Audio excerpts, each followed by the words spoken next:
Well, what Al Jazeera is able to provide today, I feel there is no other news channels that could provide what Al Jazeera is providing. Al Jazeera is very committed to be voice for those who have no voice. I can assure you that my experience from knowing Al Jazeera from the Arabic Al Jazeera and English as well, they are very committed to tell the story of the Gazans and to keep following from date to date. One of the things that always strikes me that you find the logo of Al Jazeera in every event and many occasions and in many of the things. For example, if there is a demonstration by children of Rafah, by the many children parliament, you find Al Jazeera is down there interviewing the children and taking shots. You find that they are telling the real stories and going in depth with the story, while if you compare it to other US corporations, it's very superficial. Also, the types of analysis and the types of questions that a journalist of Al Jazeera is asking is something that with a concern, that they are concerned about the situations, that they really want their viewers to understand the reality of the situations. I have a great admiration for Al Jazeera, and I have a great admiration for all the staff and my colleague Ayman and everybody working for Al Jazeera in Ramallah as well, in the West Bank and other parts of the world.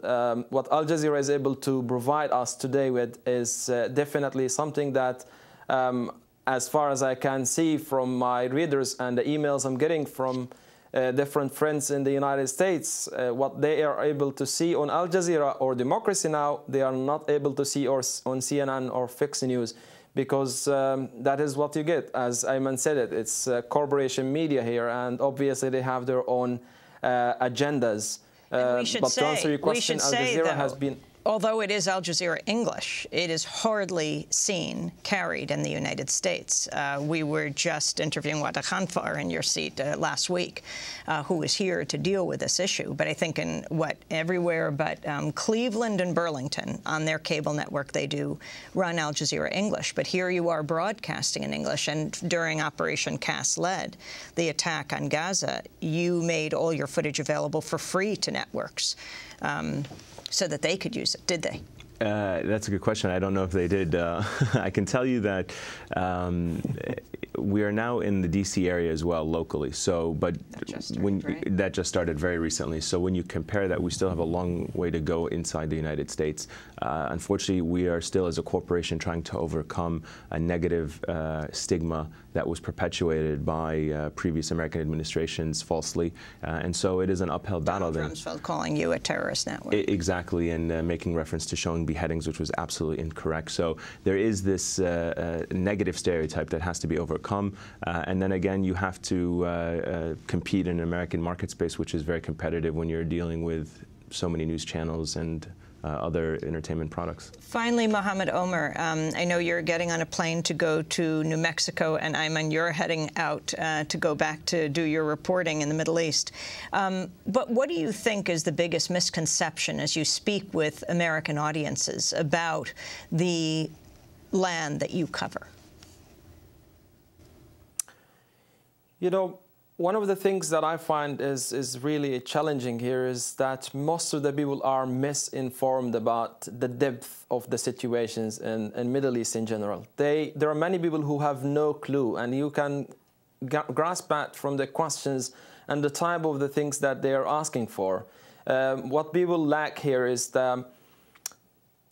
not very much attention brought about issues related to Middle East and conflict and the daily life of people. This is something that they don't see in the media, and there are so many growing concerns. Actually, I can assure you, coming to the United States in 2006 in November to receive the first prize and to go for a speaking tour all over the United States, I can assure you that there is a huge shift and a change in this country. The change is happening. It is very slow, but it's happening. In 2006, less people were talking about Palestine and what's happening in the region. Many were afraid to even bring their voices out, but nowadays, with Twitter and Facebook, everybody is speaking out. Just hit forward and then you get the message out. So there is a huge change that I have sensed this in Chicago by my event, which was organized by Haymarket. I have sensed that yesterday at the University of Houston and the Rothko Chapel, and I'm sure I'm going to also experience that in New Mexico, where I will be in the next few hours. This is something that I find quite something that we should refer to with the success of how much the alternative media is able to tell. It's very slow, but people are getting the message, and there are many people who are concerned, and this is something to bring back to the Gaza Strip and to the people of Palestine, to tell them that there are people who are here in this part who care about Gaza and who are fully aware, and they are doing their best to stop the war and to stop the siege against the Palestinians. Mohammed Omer and Ayman Mohyeldin, we thank you very much for being with us. Be safe. Thank you very much for having me. Welcome.